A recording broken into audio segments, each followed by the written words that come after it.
Good day, everybody. Once again, this is your host, Daniel Pilarta.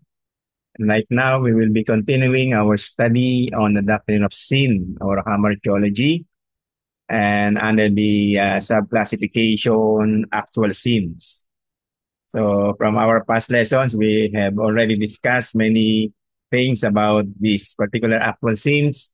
And for the continuation of our study, we will be dealing today with these theological notions, forgivable sins and unforgivable sins.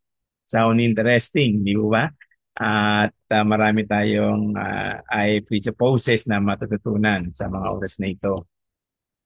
Again, we will be dealing yung dalawang subject of sin, yung tinatawag na forgivable at saka yung isa, yung kanyang counterpart, yung unforgivable sins. Some theologians would call these unforgivable sins as blasphemy against God. Okay?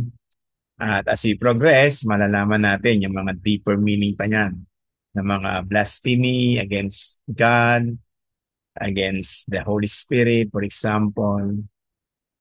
But of course, dito pa rin tayo sa libro ni Petrus van Maastricht o kuha ng mga details ng ating study today dun sa kanyang Theoretical Practical Theology, sa kanyang volume number 3, his particular book. At meron akong inilagay dito sa ating screen na pwede nating may follow through our reading, yung mga passages of the Bible na kung saan ay nagpe-pertain dito sa subject matter na ito. Yung forgivable and unforgivable sins. So, sabi rito ni Maastricht, to this point, okay, also applies forgivable and unforgivable sin under the subheading nga ng ating actual sins. So, yung pinaka-main verse dyan, makikita doon sa Matthew chapter 12, verse 31. Yung mga, lalo na yung mga unpardonable or unforgivable sins. By the way, another term for unpardonable or rather unforgivable sins ay unpardonable sins. Okay? So, forgivable sin ay didefine mo na dito ni Maastricht yung forgivable sin and then later on, ipa-follow through niya yung unforgivable sins. Forgivable sin is not that which deserves to be forgiven through its slightness, take note, since every sin deserves eternal condemnation. Okay, so makikita roon sa Deuteronomy 27:26. I will read it for you later. Galatians chapter 3 verse 10, nandiyan sa ating screen. Romans chapter 6 verse 23. But that which God has decreed to forgive and has sometimes forgiven by pure unadulterated grace on account of the satisfaction of His Son. Taken from 1 John chapter 1 verse 7, saka sa Proverbs 28:13, saka sa Acts chapter 10 verse 43. So meaning ni Maastricht dito, may mga sin daw which the Bible would call the forgivable sins, yung mga kasalanan na nagagawa ng tao, makasalanan na kagaya nating lahat, ay pwede namang mapatawad ng Panginoon. But meron siyang caution dito, meron siyang warning o some form of a caveat, stern warning dito na sabi ni Maastricht, hindi naman lahat talaga ng sin which are forgivable ay should be taken lightly or in its lightness. Kasi yung tingin nating seemingly na kasalanan na gagawa natin na kapag hiningi natin ng tawad sa Panginoon ay madali tayong patatawarin ng Lord. Yes, in fact, that's true. But we will not be considering every sin that we commit. We would be taking it for granted or with slightness, yung terminology rito ni Maastricht. Kasi lahat ng kasalanan, whether ito tingin natin ay liit lamang o yung tingin natin napaka-heinous, grabe at napakalaking kasalanan, ito ay sa harapan ng Diyos ay iisa. Ang meaning nito, ito'y kasalanan pa rin. And it has to be forgiven. in the soonest possible time, of course, no? So sabi roon, unforgivable sin naman, however, sabi ni Maastricht, is that which God decreed in His species never to forgive. In species, meaning lang nito yung individuality, individual person, group of individuals, or human persons like us. So yun daw kasalanan ng bawat isa sa atin ay may tinatawag na forgivable at merong unforgivable sin tayong nakukumit. Yun daw, unforgivable sin, however, is that which God decreed in each one of us sinners that God has decreed not to remit each and every particular sin of the reprobate. No? So yun daw pong mga kasalanan considered by God as unforgivable ay pwedeng makomit ng bawat isa sa atin. Lalo na kung hindi tayo very careful na maunawaan natin kung ano ba yung mga bagay na dapat nating hindi ma-commit yung particular sins na yun. That will lead to unforgivable or unpardonable sins. Very dangerous syempre yung mga bagay na ito. Moreover, the latter is enumerated in the scriptures in a twofold way. Yung daw unforgivable sins, sabi ni Maastricht, ay mayroong dalawang kapahayagan ito, kaparaanan, ma-determine natin, and kanyang manifestations in two ways. First, there should be a final non-repentance and unbelief.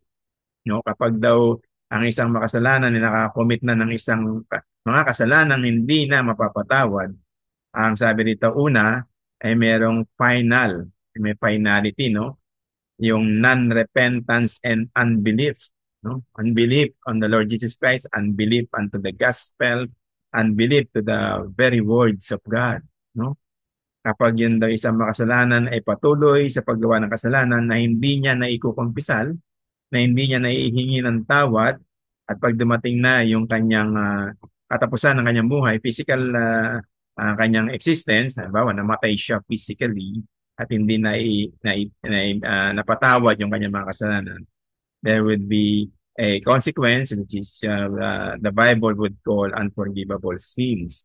Ecclesiastes chapter 11 verse 3, makikita yon sa John chapter 3 verses 18 to 36. I will be reading these particular passages as we go along later with our study. So, hold not because in itself it is unforgivable, but because the force of sin does not cease, and thus it is not forgiven. Kapag daw nagpatuloy sa paggawa ng kasalanan at paulit-ulit at hindi niya ikinumpisal, hindi niya pinagsisi at hindi niya ng tawad sa Diyos, darating ng yung time, in its finality, makakomit na siya ng unforgivable sin. At when not repented, if not forgiven, ay magsasuffer siya ng consequence, yung penalty nga, yung death penalty, not only physically, not only spiritually, but yung eternal death. In the near future, di-discuss na natin yung mga three kinds of death na yan.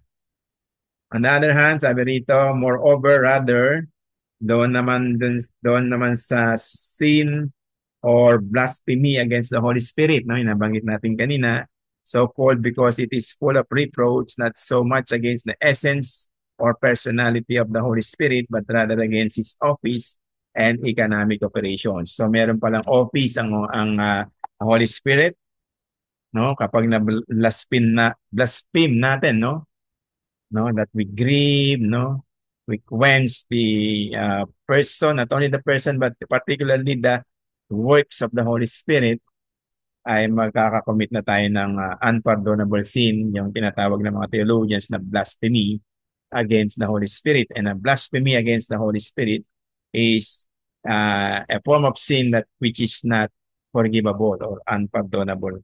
Unforgivable sin ang tawag nila doon. Okay? So yung person and works of the Holy Spirit, yung economic operations, not only by the Holy Spirit, but in God the Father and God the Son, yung economic operations ng Holy Trinity, ng Triune God, i-discuss ko sa inyo. I-discuss natin yan later as we progress with our study. So yun ang ating bibigyan ng mariinang atensyon, no? Yung ano ba yung mga forgivable and unforgivable sins na makocommit at nakocommit ng mga taong kagaya natin na makasalanan. No? As we go along with our study, we will discover that. Uh, After this, of course, this is now actually part number 21. Gusto kong palitan sana yung part, gawin nating episode, no? Later, no? Gawin nating episodes. Para kung may mga seasons, for example, no, season number 1, episode number 2. Now, actually, we are on the episode or part number 21 na sa ating discussion of this great subject matter, the doctrine of sin, which it's a classification under the actual sins. Ngayon ay pinag-aaralan natin yung what are these forgivable sins and what are these unforgivable sins. O yung naririnig na natin kanina na blasphemy against the Holy Spirit, which is actually the unforgivable sins. Thank you so much for this time, and thank you for your time and effort. Also, of course, uh, going over with this study of this great doctrine with me. And as we continue with our deliberation, study, I'm sure no, marami tayong matututunan, and lahat ng ginagawa natin ito ay all for the glory of God, of course. God bless everybody, and thank you so much once again, and see you very, very soon.